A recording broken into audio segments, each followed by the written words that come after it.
Good morning everyone. Good morning sir. बच्चों, हम लोगों ने human I and the colourful world इसके 3 लेक्चर पहले दिखे, 3 या 4 पीरियड हमने पहले पढ़ा है। हम लोगों ने पढ़ा व्हाट इज ह्यूमन आई। हमारी बॉडी के अंदर लाइट को डिटेक्ट करने के लिए जो ऑर्गन है वो है ह्यूमन आई। ह्यूमन आई की क्या स्पेसिफिकेशंस हैं, क्या क्या खास खास बातें हैं? परसिस्टेंस ऑफ विजन, एकोमोडेशन, इसके कौन कौन से पार्ट हैं? Cornea, iris, pupil, eye lens, retina, retina पर किस किस तरह की सेल्स जो किस तरह से रेस्पॉन्ड करती है, ये सारी बातें हमने ह्यूमन आई में पढ़ी। वो एक तरह से बायोलॉजी का टॉपिक था।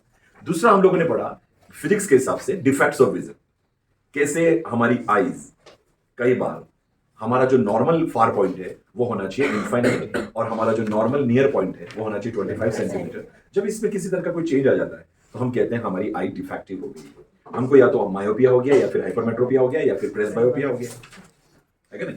तो इसको हम कैसे कैसे डिटेक्ट करते हैं और क्या इसका रेमेडी है, ये हम लोगों ने पढ़ा था। ठीक है बच्चों। अब इसके बाद हमने पढ़ा कि जब लाइट ग्लास स्लैब में जाती है तो लैटरल शिफ्टिंग होती है, लेकिन प्रिज्म में से लाइट जब गुजरती है तो अपने कंपोनेंट कलर्स में टूट जाती है। इस फिनोमिनन को हम कहते हैं एटमॉस्फेरिक रिफ्रैक्शन। ये पढ़ने का ऑब्जेक्टिव क्या था? ऑब्जेक्टिव ये था कि हमको जो कलरफुल वर्ल्ड दिख रहा है, दुनिया इतनी रंगीन दिखती है क्या नहीं? वो क्यों दिखती है? तो दिखती है कि लाइट के कंपोनेंट कलर्स। लाइट जो हमको व्हाइट लाइट दिखती है, सन से आने वाली लाइट, वो एक्चुअल में 7 कलर से बनी। हमने रेनबो बनते समय ये देखा है कि नहीं? तो ये क्या होता है? डिस्पर्सन। और हमने ये भी पढ़ा कि न्यूटन ने इस पर एक्सपेरिमेंट किए थे, कलर डिस्क बनाई। इन्वर्टेड यदि प्रिज्म रखेंगे तो रिकॉम्बिनेशन भी होता है। क्लियर? तो ये सारी बातें हम लोगों ने पढ़ी। थर्ड टॉपिक हम लोगों ने देखा एटमॉस्फेरिक रिफ्रैक्शन। एटमॉस्फेयर में नॉर्मल सिचुएशन में, नॉर्मल कंडीशंस में कैसे कैसे रिफ्रैक्शन होता है, मतलब लाइट बैंड हो जाती है। और जब लाइट बैंड होती है तो stars appear slightly above to their actual position. Stars twinkle but planets do not twinkle. ये सारी बातें हम लोगों ने एटमॉस्फेरिक रिफ्रैक्शन में देखी। हमने ये भी देखा कि दिन जब शुरू होता है, मतलब सनराइज जब एक्चुअली सनराइज होता है, इससे 2 मिनट पहले ही हमको सन दिख जाता है। और एक्चुअली जब सनसेट हो जाता है इसके बाद भी 2 मिनट तक दिखाई देता रहता है। तो इसको हम सनराइज को बोलते हैं advanced sunrise. 2 minute before actual sunrise, sun appears to us 2 minute before the actual sunrise. That is known as advanced sunrise, and sun is visible even after the sunset, actual sunset. That is known as delayed sunset. It makes our day duration 4 minutes longer. हम लोगों ने ये बातें पढ़ी। बच्चों, ये पढ़ने के बाद आज हम एक नया फिनोमिनन शुरू करेंगे, that is scattering of light. करें शुरू या आप कुछ पूछना चाहते हैं? करें, चलिए। आज हम लोग पढ़ रहे हैं। तो बच्चों, आप लोगों के घर पे भी नल होंगे, नल है ना? और मैंने आपको भी बताया था कि अच्छी क्वालिटी के नल आते हैं, जैगुआर के नल, या और भी कोई कंपनीज में, तो इस बारे में ज्यादा जानते नहीं, गरीब आदमी में। तो हमारे घर पे तो नल होता है, हम जैसे नल चालू करते हैं तो यूं आता है, फिर थोड़ा सा एक छीटा वहां जाता है, एक वहां जाता है, यूं उधर उधर देखना पड़ता है, एडजस्ट करना पड़ता है। और कई नल ऐसे आते हैं जैगुआर के नल कि आप यूं खोलो, बिल्कुल एक जैसा, एक बूंद इधर से इधर नहीं होती। हमारे बंद करते हैं, फिर थोड़ा सा ही मारना पड़ता है, तब कहीं टपक टपक बंद। और वहां पर तो जैसे ही हमने बंद किया, खड़ा एक बूंद एक्स्ट्रा नहीं गिर जाए। भले आपके घरों में वो नल देखे होंगे, आप लोग होटल्स में देखे होंगे, सेंसर वाले नल। कि नल से मैं क्या कहना चाह रहा हूँ? नल से मैं ये कहना चाह रहा हूँ कि जब जैगुआर के नल में पानी सीधा जा रहा है, ये एक तरह से लाइट, प्रकाश always travels along a straight line. प्रकाश हमेशा सीधा चलता है, हमेशा। लेकिन जिस तरह से पानी सीधा गिर रहा है, लाइट भी स्ट्रेट ट्रेवल कर रहा है। जैसे ही बीच में आपने क्या किया? ऑब्स्टिकल, है क्या नहीं? जैसे कि नीम की आदत है, उंगली की इसकी आदत है, वो पढ़ाई तो सब भी करते हैं। तो हमने जैसे ही चलते हुए तेज नल में आप जैसे फिंगर या कोई ऑब्स्टिकल डालेंगे, आप देखेंगे पानी स्कैटर्ड हो जाएगा। वो जो पानी एक साथ गिर रहा था वो स्कैटर्ड हो गया, हुआ ना? Similarly, light when passes through any medium, if there are small particles, this particle scatter light. This is known as scattering of light, which is also known as Tyndall effect. बच्चों, ये बात आपके लिए नहीं, आप लोगों ने पहले ही पढ़ा है कि यस, हम जानते हैं सर टिंडल इफेक्ट क्या होता है, देखा होगा ना आप लोगों ने। कोई बता सकता है एग्जांपल्स टिंडल इफेक्ट आपने कहां देखा? एनीवन? यस तनिष्क? सर, कहीं विंडो में से अगर सनलाइट आ रही होती है तो वेरी गुड, एक्सीलेंट एग्जांपल, आपने देखा होगा। जनरली शाम के टाइम, दोपहर के बाद, ऐसा कभी देखो, सुबह सुबह भी देख सकते हो, जब आपके कमरे में एकदम अंधेरा है और आपका वेंटिलेशन या ऐसा विंडो खुला है, तो आप देखते हो उसमें से एक लाइट की बीम आती है। और वो बीम जब आपको विजिबल होती है तो रास्ते में बहुत सारे पार्टिकल्स तैरते हुए नजर आते हैं। अभी यहां पर आपको लग रहा है, ओह माय गॉड कितना साफ कमरा है, मतलब कितनी साफ। लेकिन यदि यहां पर ये लाइट बंद करके एक बीम लाएंगे तो आप देखेंगे, ओह माय गॉड इतनी सारी एयर हमारे अंदर, ये सब पार्टिकल्स जा रहे हैं, हाँ जाते हैं। इसीलिए हमारी नोज में, नेजल कैविटी के अंदर हेयर और म्यूकस ग्लैंड होती है, म्यूकस होता है, बताया था आप लोग। चलो, तो यहां पर मैं क्या बता रहा हूं कि यस, ये एग्जांपल आप लोगों ने देखा है, सभी ने देखा है क्या, कि विंडो में कोई एक छोटी सी इस तरह से बीमारी है, उसमें हमको चीजें तैरती हुई दिखाई देती हैं। यदि यहां पर लाइट ज्यादा हो तो दिखती नहीं, कमरे में लाइट चालू कर दो तो नहीं दिखाई देगी। कोई बता सकता है ऐसा क्यों? चलो सब क्योंकि वो एक ही बीमारी है और वो 2 4 5 आए तो मतलब स्ट्रॉन्ग नहीं होगी ज्यादा। सन की लाइट स्ट्रॉन्ग हमारे बल्ब से, या फिर हम ये सोचो, आप किसको स्ट्रॉन्ग नहीं मान रहे, बीम की लाइट को? बात सही है, आपका आंसर सही है।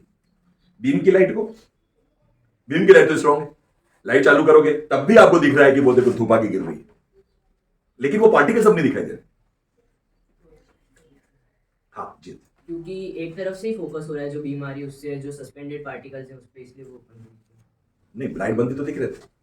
लाइट बंद है और फिर एक बीम आ रही है, उसकी वजह से दिख रहे हैं ना। हाँ लाइट बंद थी और बीम आ रही है तो दिखाई दे रहे हैं, लाइट चालू करती तो नहीं दिख रहे। हाँ, तो उस पे फिर हर तरफ से लाइट फोकस कर रही है, जो सस्पेंडेड पार्टिकल्स अपन को दिख रहे हैं वो तो और ज्यादा दिखना चाहिए। हाँ। देखो बेटा, बात ये होती है कि जैसे ही धूप आती है, वो लाइट जो आ रही है, वो लाइट जो आ रही है तो उससे पार्टिकल से टकराई और स्कैटर्ड किया।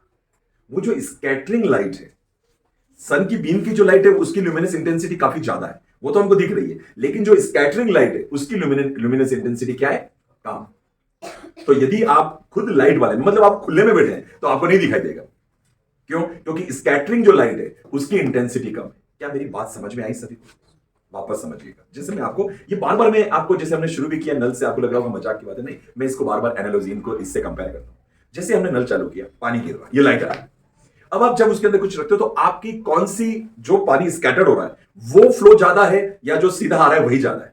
सीधा आ रहा है वही ज्यादा है, फ्लो हो रहा है वो उससे काफी कम है। सिमिलर बात यहां पर कहना चाह रहा हूं कि जब लाइट आती है और चीजों से टकराती है, जो लाइट आ रही है और आती गई, जो स्कैटर्ड नहीं हुई, नल चालू किया आपने, आपने कुछ ऑब्स्टेकल लगाया, जो पानी स्कैटर्ड नहीं हुआ वो तो नीचे बाल्टी में इकट्ठा हो रहा है, वो रिमेनिंग लाइट है। क्या बात समझे? वो क्या है? Remaining light, remaining water. Scatter होने के बावजूद जो पानी स्कैटर नहीं हुआ वो सीधा जाके बकेट में गिर रहा है, और आपके ऑब्स्टेकल लगाने पर जो पानी स्कैटर हो गया वो तो बाहर गिर रहा है, वो स्कैटर्ड लाइट। यहां पर अब इस एग्जांपल में हम कैसे समझेंगे, यहां के रियल वे में क्या समझे, जैसे लाइट आई तो जो लाइट आई वो टकराते टकराते टकराते टकराते टकराते भी लाइट आगे जाके गिर रही है, वहां पर वो फॉक्स बन रहा है कि सन की लाइट का, है क्या नहीं? तो वो तो है रिमेनिंग लाइट। और जो स्कैटर होके आपकी आंखों तक पहुंची तब वो पार्टिकल्स आपको दिखाई देने लगे, वो क्या है? Scattered light. तो दो लाइट आप समझिएगा, स्कैटर्ड लाइट और रिमेनिंग लाइट, जो स्कैटरिंग होने से रह गई और सीधी गई। क्लियर? अब ये बात मैं आगे आपको और समझाऊंगा कुछ चीजें। और कोई एग्जांपल्स देखे आपने स्कैटरिंग के? ये बताया, और कहीं? मिल्क में, मिल्क में कैसे होता है? चैप्टर में था ना लास्ट ईयर। नहीं, आपने रियल में कैसे देखा? Colloid also show Tyndall effect, milk is a colloid, correct.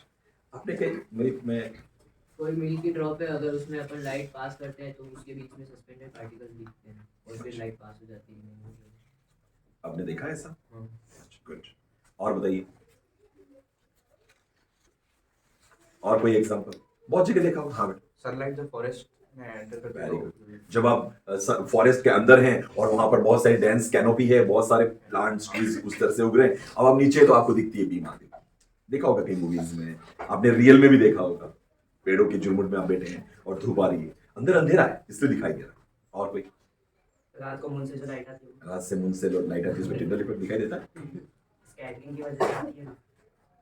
वो लाइट स्कैटरिंग की वजह से आती है। क्या कहना चाह रहे हैं, कैसे? सन की जो रेज मून पे गिरती है वो फिर अर्थ पे आती है, मून लाइट होती है। ये तो रिफ्लेक्शन हुआ एक तरह से, है ना? रिफ्लेक्शन हुआ ना। जैसे अब आप इस दो बात को और समझो। मिरर है यहाँ पे, मैंने टॉर्च चालू किया, यहां से जाके फॉक्स वहां गिर रहा है। अब ये वो स्कैटरिंग नहीं हुई, वो तो रिफ्लेक्शन हुआ, टकरा के पूरा वापस भेज दिया, पूरी की पूरी लाइट। समझ आ रहा है? थोड़ा सा टेक्निकल बातें समझिएगा कि जो स्कैटर्ड पार्टिकल है वो भी उसको स्कैटर कर रहे हैं, रिफ्लेक्शन कर रहे हैं, लेकिन फिर लाइट सीधी की सीधी जा रही है और पूरा लाइट का पाथ विजिबल होता है। देखो बच्चों, कुछ और एग्जांपल्स नॉर्मल नॉर्मल लाइफ में आप देखते हैं, जैसे कि लेजर लाइट आपने देखी होगी। जब रात को आप मेले में आपको लेजर लाइट मिलती है, आप उससे किसी को परेशान करते हैं, कुत्ते को भी परेशान करते हैं। खिड़की में बैठते हैं, मम्मी कहती है पढ़ने बैठो, और वहां बैठे बैठे आप वहां पर लेजर लाइट डालते हैं, कुत्ता देखता है ये कहां से आ रहा है, कहां से आ रहा है। किया सही है साहब ने, बहुत सारा ने किया नहीं, तो वो परेशान क्यों है, या कोई इंसान भी तो परेशान क्यों है? परेशान ये है कि लाइट कहां से आ रही है, उसका पाथ दिखाई नहीं दे रहा है, वो स्कैटरिंग नहीं हो रही है, वहां टिंडल इफेक्ट नहीं हो रहा है, इसलिए जहां लाइट टकरा रही है वो दिखाई दे रहा है, लेकिन उसके आने का सोर्स पता नहीं चल रहा। जब तक कि आप उसकी लाइन में आ जाओ, आपकी आंख पर नहीं गिरे, तब तक आपको नहीं पता चलेगा कि लाइट कहां से आ रही है कि नहीं। अच्छा, आप बारिश में जा रहे हैं तो आप देखते हैं आपकी हेडलैम्प कार की जो लाइट है वो पूरा का पूरा पाथ विजिबल होता है, वो टिंडल इफेक्ट है। अब देखते हैं बारिश हो रही है, आपने टॉर्च चालू की, टॉर्च चालू करने पर पूरा पाथ आपको विजिबल दिखाई देता है। वो क्यों दिखता है? लाइट खुद को आप कभी नहीं देख सकते, लाइट कभी दिखाई नहीं देती, लाइट जिस चीज पर गिरती है वो आपको दिखाई देता है। तो यहां पर भी यदि इसका एकदम साफ है, बारिश नहीं हो रही है, लाइट चालू की, सामने फॉक्स दिखाई देता है, आप कार में जाते हो, जहां लाइट गिरती है वो दिखाई देता है, लाइट कहां से आ रही दिखाई नहीं देता है। लेकिन जब बारिश हो रही है, धुआं है, कोहरा है, तब आपने लाइट चालू की, आपको पाथ दिखाई देता है। ये शादी में भी इसका इफेक्ट डालते हैं लोग, धुआं करते हैं और फिर लाइट करते हैं, या फिर किसी को हम लोग जिमने बुलाते नहीं है तो उनको भी पता चले कि यहाँ रिसेप्शन हो रहा है, दो बड़ी बड़ी लाइटें लगाते हैं ताकि बहुत सारे लोग जिनको जिमने नहीं बुलाया उनको पता चले कि आज रिसेप्शन था, हमको बुलाया नहीं। जिनको बुलाया वो तो खा रहे हैं, उनको तो दिखता नहीं हो, लेकिन बाहर से हमको दिखता है दो लाइटें ऐसे। आपके आपने ऐसे रिसेप्शन में देखा, तो ये भी एक टिंडल इफेक्ट। बच्चों, टिंडल इफेक्ट का ये जो बात मैंने सारी बताई, इंट्रोडक्शन था, इसके एग्जांपल्स हमने देखे और टेक्निकल बातें भी समझी। अब थोड़ा सा टिंडल इफेक्ट में जो सबसे इंपॉर्टेंट चीज है वो बता देते हैं, फिर हम नेचुरल एग्जांपल्स देखेंगे। बच्चों, जब लाइट जा रही और रास्ते में पार्टिकल्स है, लाइट जब पार्टिकल से टकराएगी तो कौन सी लाइट का कलर स्कैटर होगा, ये इस बात पर डिपेंड करता है कि पार्टिकल की साइज क्या है। समझिएगा वापस ध्यान से, सबसे इंपॉर्टेंट टॉपिक है। When light passes through any medium, the color of light scattered depends on the size of the particle. If the particle, अब समझो इस बात को, यदि पार्टिकल बहुत छोटे पार्टिकल है तो सबसे कम स्कैटर होने वाली जो लाइट, ज्यादा स्कैटरिंग जो हमने डिस्पर्जन में पढ़ा था, तो वो लाइट जिसकी वेवलेंथ सबसे कम है और वो है क्या? वॉयलेट। तो यदि पार्टिकल सबसे छोटे हैं तो कौन सी कलर स्कैटर होगा? वॉयलेट। पार्टिकल की साइज थोड़ी सी बढ़ाई तो वॉयलेट के आगे ब्लू भी होगा, फिर इंडिगो होगा, फिर ब्लू होगा, फिर ग्रीन, है ना, विद योर जी, फिर वाई, फिर O और फिर आर, वाई। तो जब मीडियम, समझ में आया मेरी बात? ये बात समझ में आई सबको? क्या आप बुक में देखना चाहेंगे कहां लिखा है? बुक में ये यहां इन 3 लाइनों में लिखा है, और ये बहुत इंपॉर्टेंट बात है, इसको जरूर अंडरलाइन कीजिएगा। हनी, पढ़ के सुनाओगे? The color of the scattered light depends on the size of the scattering particles. Very important. The color of the light scattered. The color of scattered light. The color of light scattered depends on the size of particles. जो scatter करवा रहा है, scattering particles. तो कौन से colour की light scattered होगी, ये किस बात पर डिपेंड करता है? कि पार्टिकल की साइज कैसी। और मैं आपको छोटे से बता रहा हूं, सुनना बच्चों, वापस समझिएगा। पार्टिकल की साइज, आप जहां पर स्कैटरिंग कर रहे हो वहां बड़े बड़े पार्टिकल्स हैं, तो yellow, orange, okay bye, yellow, orange, red, ये कलर स्कैटर्ड होंगे। यदि पार्टिकल की साइज बहुत छोटी है तो कौन सा कलर स्कैटर होगा? ब्लू। क्या बात समझ रहे हो सभी? अब इसके एप्लीकेशन तब समझ में आएंगे जब नेचुरल बताऊंगा मैं आपको, पर ये प्रिंसिपल समझ आए तो बाकी चीजें समझ आएंगी। The color of the scattered light depends on the size of the scattering particles. अब यदि पार्टिकल बड़े बड़े हैं तो पूरी की पूरी लाइट स्कैटर्ड होगी, हम कहेंगे व्हाइट की व्हाइट स्कैटर्ड।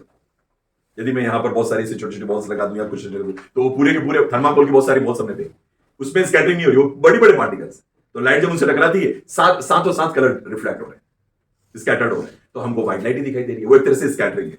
तो मून के एग्जाम्पल में जो उसने कहा था कि मून के अंदर, मून बहुत ज्यादा बड़ा है वो, तो लाइट जब उसे टकराती है तो हम बोलते हैं रिफ्लेक्शन, क्योंकि वो सारी की सारी लाइट रिफ्लेक्ट करती है। लेकिन जब लाइट किसी मीडियम से जाती है और पार्टिकल की साइज बहुत छोटी है तो वो लाइट को पूरा का पूरा रिफ्लेक्ट नहीं करता है, उसके किसी कलर को स्कैटर करता है, बाकी लाइट सीधी जाती है। तो जो गई लाइट है बच्चों, जो रिमेनिंग लाइट है, उसमें उस कलर की क्या होगी? डेफिशिएंसी। क्या बात समझ रहे हो? आइए, ये बात क्या प्रिंसिपल समझ में आया बच्चों? सेकंड पॉइंट आपको, फर्स्ट पॉइंट क्या पढ़ाया था मैंने आपको? What is scattering of light, इसका इंट्रोडक्शन, ये सारा पढ़ा। सेकंड पॉइंट मैंने आज अभी पढ़ाया, what is the principle of scattering. इस स्कैटरिंग के पीछे फंडामेंटल बात क्या है? तो हमने देखा कि स्कैटरिंग की खास बात यह है कि लाइट जब किसी मीडियम से गुजरती है वो स्कैटर्ड होती है, हमको समझ में आ गया। लेकिन कौन सा कलर की लाइट स्कैटर्ड होगी, it depends on the size of the particle, scattering particles. तो इफ द और ये भी हमने समझा कि यदि पार्टिकल बहुत छोटा है तो ब्लू लाइट, थोड़ा बड़ा है वॉयलेट एंड वाला, वॉयलेट इंडिगो ब्लू, थोड़ा बड़ा है तो ग्रीन ऑरेंज और ग्रीन येलो ऑरेंज, थोड़ा और बड़ा है तो फिर रेड तक भी स्कैटर्ड होगा। Is it clear? अच्छा, छोटी पार्टिकल है लेकिन वो लंबी लेंथ तक है, तो पहले blue blue blue blue scattered हो गया, तो फिर इंडिगो इंडिगो इंडिगो, फिर ब्लू, फिर है ना वॉयलेट, फिर इंडिगो, फिर ब्लू, ऐसे स्कैटर्ड हो। ये मैं आगे और चीजें समझाता हूं। तो आप लोगों को हमने स्कैटरिंग के दो पार्ट में हमने पढ़ाई की। अब हम देखते हैं तीसरा नेचुरल एग्जांपल्स। प्यारे बच्चों, जब आप आसमान को देखते हो तो आप देखते हो कि हमारे ऊपर हम बोलते हैं द ब्लू अम्ब्रेला, नीली छतरी हमारे आकाश को बोलते हैं, छोटी छतरी नहीं, नीली छतरी। तो ये जो छतरी है, ये छतरी क्या है? Blue. Sky appears blue. Sky कैसा दिखता है आपको? नीला नीला आसमान, नीले नीले अंबर पे, बहुत सारे गाने सुने। तो जब हम आसमान को नीला देखते हैं, और आप चलेंगे मेरे साथ जित रॉकेट में अपन जाएंगे ऊपर, बहुत ऊपर। तो बच्चों, जब हम बहुत ऊपर जाएंगे तो हम देखेंगे, ओ माय गॉड, ये क्या है? वहां सारा काला है, वहां कुछ भी नीला नहीं है। आपको नीला दिख रहा है, ये इल्यूजन है। अब वापस हमारे टॉपिक पे, मैं चैप्टर के स्टार्ट पे आता हूं। द कलरफुल वर्ल्ड क्यों दिखाई देता है? ये हमारे लाइट और आईज, इनका सारा खेल है। स्काई नीला दिखाई दे रहा है। यदि हम होते मून पे, कहां मून नहीं, मून बार बार वहां चला जाए। हाँ, हम कहां होते बच्चों? मून पे। और देखो ऊपर, मून से आप ऊपर देखते तो वहां बिल्कुल काला दिखाई देता है। यदि आप मून पे हो तो नीचे आपको उसकी जमीन व्हाइट दिखाई दे रही है, ऊपर आपको काला दिखाई दे रहा है। मून इतना अट्रैक्टिव नहीं दिखाई दे रहा है। क्या पता क्यों लोग हनीमून बोलते हैं, बाकी मून इतना अट्रैक्टिव नहीं है। हमारी अर्थ बहुत अट्रैक्टिव है। क्यों? अर्थ पे इतना सारे कलर्स बिखर रहे हैं, अलग अलग रीजन के कारण बिखर रहे हैं। तो हम जब अर्थ पे रहते हुए स्काई पे देखते हैं, स्काई पूरा ब्लू दिखाई देता है। हम यदि मून पे रहकर स्काई पे देखें, वहां ब्लैक दिखाई देगा। अब हम अपने टॉपिक पे आते हैं कि बताइए, हमारा जो स्काई है वो ब्लू क्यों दिखाई देता है? स्काई ब्लू इसलिए दिखाई देता है, मेरा मार्कर ऊपर रह गया, ये अर्थ है, ठीक है, हम यहां खड़े हुए हैं। जब ऊपर सन से लाइट आती है सभी जगह, तो लाइट, हम अर्थ में, लाइट पूरे अर्थ पे जा रही है। जब अर्थ पे लाइट इस तरह से जाती है, तो जब वो अर्थ के एटमॉस्फेयर में एंटर करती है, अर्थ की एटमॉस्फेयर में छोटे छोटे पार्टिकल्स, उन पार्टिकल से कौन सा कलर स्कैटर्ड होता है? ब्लू। और हम यहां से देखते हैं, हमको सब तरफ वो ब्लू दिख रहा है। वो ब्लू क्या है? स्कैटर्ड लाइट है। जो सन की लाइट स्कैटर्ड हुई ना, वो आपकी आंखों तक आ रही है, इसलिए आपको पूरा स्काई ब्लू दिखाई दे रहा है। क्या आपको समझ में आई बात? अब इसी का दूसरा साइड बताता हूं मैं। आप अभी दिन में, आप अभी देख रहे हो, दिन में आपको ऊपर से सन जो है वो ऊपर आपके ओवरहेड है, आपको सन तो एकदम व्हाइट दिख रहा है या हल्का सा येलो दिखता है ना। अब जैसे आप उस लाइट को देखते हो जो चारों तरफ गई और वहां स्कैटर्ड होती है, तो पूरा स्काई आपको क्या दिख रहा है? ब्लू। लेकिन ड्यूरिंग सनराइज, जैसे ही सनराइज हो रहा है, अब सनराइज होते समय आप बताओ, ऊपर है, सनराइज होते समय आप यहां हो और एटमॉस्फेयर ये है, तो यहां से जब सन की रेज आ रही है, क्या यहां पर ज्यादा डिस्टेंस ट्रैवल करना पड़ेगा या यहां पे? यहां पे। और यहां पर भी डेंसर एरिया में ज्यादा डिस्टेंस ट्रैवल करना पड़ रहा है, यहां स्कैटरिंग ज्यादा होती है। बच्चों समझिएगा सभी वापस, जैसे ही सनराइज होता है, आप सन को देखते हो, सन से 7 कलर निकले, कहां है? एटमॉस्फेयर में। सबसे पहले कौन स्कैटर्ड हो गया? Violet, indigo, blue. फिर धीरे धीरे आगे आए, धीरे धीरे आगे आए और कलर स्कैटर्ड। लास्ट कलर आप तक जो आज आ पाता है, बचता है रिमेनिंग, वो होता है red. Sun appear red during sunrise and sunset. Why? Due to the scattering of light. Sun से 7 कलर निकल रहे हैं, लेकिन सातों हम तक पहुंच नहीं पाते।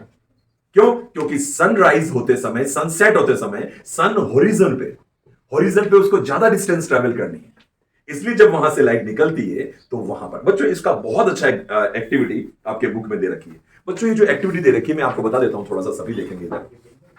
इस एक्टिविटी में एक बीकर है, इस बीकर में पानी लिया पानी के साथ अब हमको कुछ सस्पेंडेड पार्टिकल लेने थे जो स्कैटरिंग कराएंगे। हमने लिया सोडियम थायोसल्फेट। क्या नाम है बच्चों? Sodium thiosulphate. इसको हम कॉमनली बोलते हैं हाइपो।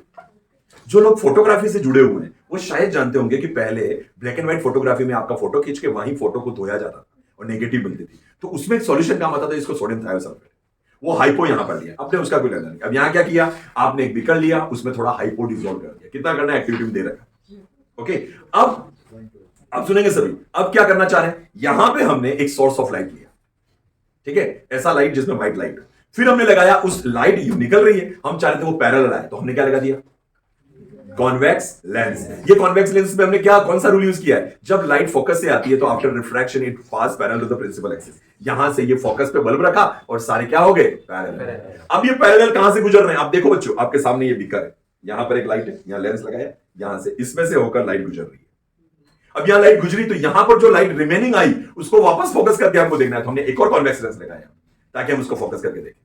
ये सेटअप हमने सेट कर लिया। और बच्चों अब जैसे ही समझेंगे सभी, जैसे ही हमने लाइट चालू की, लाइट चालू करते ही व्हाइट लाइट जैसे इसमें गुजरी, हम यदि बीकर को ऊपर से देखेंगे, हम देखेंगे जिस तरफ से लाइट आ रही है इधर सबसे पहले कौन सा कलर स्कैटर हो रहा है, ब्लू, मतलब वॉयलेट। वॉयलेट एंड को हम ब्लू एंड और रेड एंड ब्लू बोलते हैं। तो violet, then indigo, then blue, green. और कौन सा कलर का फोकस यहां बच्चे को मिलेगा हमको, रेड।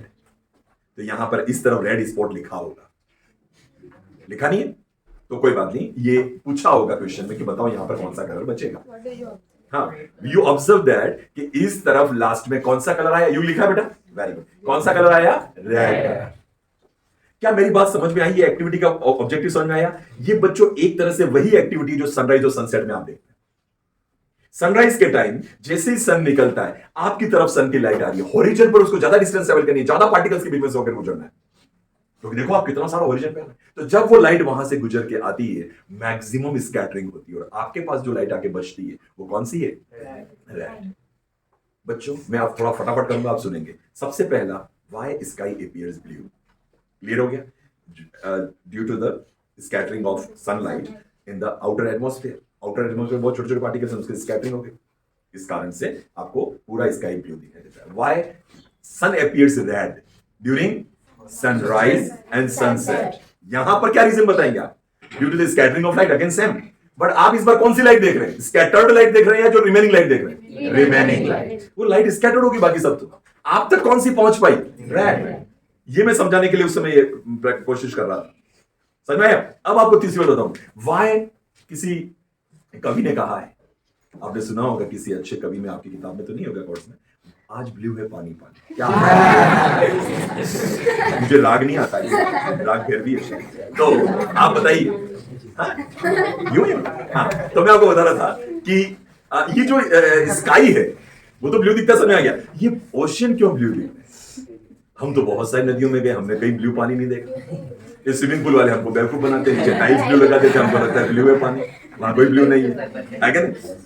हमारे बाल्टी में हम सुबह सुबह नहाते हैं, ठंड के दिनों में तो हम लाल मग डालते हैं तो पूरा पानी लाल लाल दिखता है, ब्लू नहीं किया आपने ये कभी।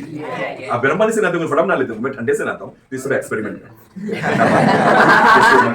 तो पूरे में एकदम कलर आ है। आज आपको राज पता लग गया मेरे लेट आने का, तो एक्सपेरिमेंट।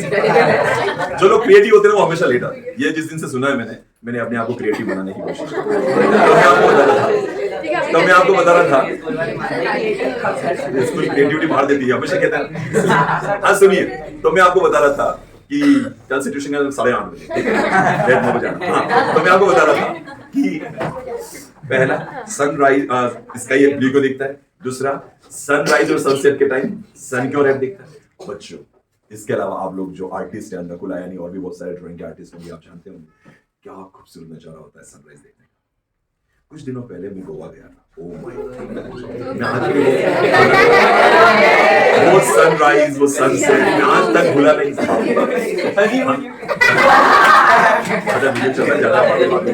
मैं आपको बता रहा था कि जैसे ही सनराइज होता है, सनसेट, ये क्या बहुत जबरदस्त नजारा है दिमाग में, बिल्कुल। और आपने भी कभी, मैं आपको कहता हूं कि सनराइज देखिए, जब आप सनराइज देखते हो आसपास के बादलों पर कैसा कलर आया है, दूर वहां पर कौन सा, ये सब कलरवान नहीं है, वहां पर कोई कलर्स नहीं है, ये कलर्स स्कैटरिंग के कारण।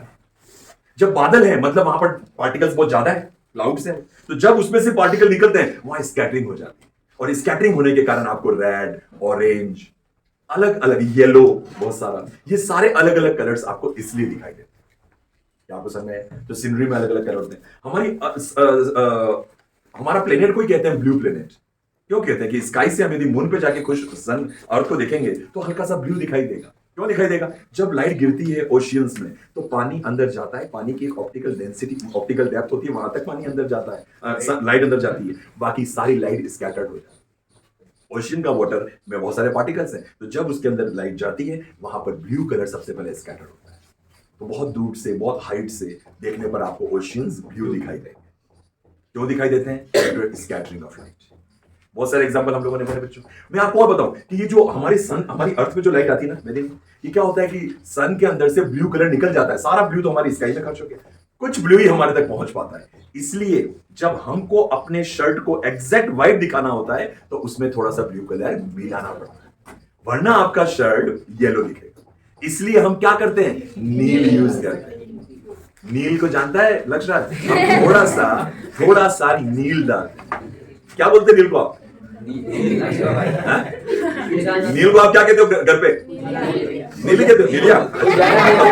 तो हम लोग, क्या आपको मेरी, देखो अभी तो मजाक कर रहे हो, लेकिन आप वास्तव में समझ पाए? क्या आपको पता लगा अरे यार ऐसा क्यों होता है? हम व्हाइट कपड़े जब धोते हैं तो व्हाइट कपड़े बार बार शर्ट बार बार धोने पर आपको वो शर्ट थोड़ा सा येलो जैसा दिखने लग जाएगा। तो उसकी कमी को पूरा करने के लिए आप उसमें कुछ ड्रॉप्स नील डाल दें, और नील डालने से अब वो आपको थोड़ा एग्जैक्ट व्हाइट दिखाई देता है। यही चीज हमारे घरों में भी होता है। जब आप घर में डिस्टेंबर करते हैं, पहले पुराने लोग आरएस करते थे तो उसमें भी ब्लू कलर का हल्का सा मिलाते थे। हल्का सा ब्लू मिलाने से वो जो व्हाइट, वो जो स्कैटर लाइट हो गई उसकी कमी को पूरा कर देता है। प्यारे बच्चों, चैप्टर पूरा हो गया है। हम लोगों ने पढ़ा what is scattering of light, what is the principle of scattering of light, and what are the natural examples of scattering of light. सारी बातें आपने देखी। फंडामेंटल चीजों को अच्छे से पढ़िएगा, कौन सी स्कैटर लाइट है, कौन सी रिमेनिंग लाइट, ये आप जरूर समझिएगा। जब लाइट गुजर रही है तो उससे जो स्कैटर्ड हो रही है दैट इज स्कैटरिंग लाइट। हमको जो ब्लू दिखाई देता है वो स्कैटरिंग लाइट, जो हमको ओशियन ब्लू दिखाई देता है वो भी स्कैटरिंग लाइट, जो हमको सन रेड दिखता है सनराइज और सनसेट के टाइम ये रिमेनिंग लाइट, जो स्कैटर होने के बाद बचकर हमारे पास आई। स्कैटर जो है रेड कलर सबसे कम स्कैटर्ड होता है, इसीलिए जितने भी खतरे वाली चीज होती है, खतरे जहां पर भी होते हैं, है ना, रेड बिंदी किसे लगाई तो ये थोड़ा जो खतरे का हमारे को क्या अलर्ट होता है। आप देखते हैं दो, एक खोपड़ी और दो हड्डी और रेड कलर। आप देखते हैं आपकी जो जितनी भी गाड़ियां हैं, गाड़ियों की जो ब्रेक लाइट होती है, गाड़ियों की ब्रेक लाइट रेड क्यों होती है? क्योंकि आप बहुत दूर से भी रेड लाइट होगा दिखाई देगा, विजिबल। समझ आ रहा है? एरोप्लेन की जो लाइट्स होती है वो आप नीचे हो तब भी आपको रेड लाइट दिखाई देगी, यदि वो वॉलेट होगी तो दिखाई नहीं देगी, वो मर्ज हो जाएगी, वो स्कैटर्ड हो जाएगी। तो जितने भी हमारी गाड़ियों के इंडिकेटर्स लाइट या तो ऑरेंज या रेड होंगे, क्यों? क्योंकि ये कलर हमको दूर तक दिखाई देते हैं, स्कैटर्ड सबसे कम होते हैं। बहुत सारे ऐसे प्रैक्टिकल क्वेश्चंस पूछे जा सकते हैं, विद लॉजिक आपको आंसर लिखना है, अच्छे से एक्सप्लेन करना है। क्लियर? अब हम लोग कल इसके क्वेश्चंस करेंगे, जो भी आपको डाउट हो हम लोग। Thank you.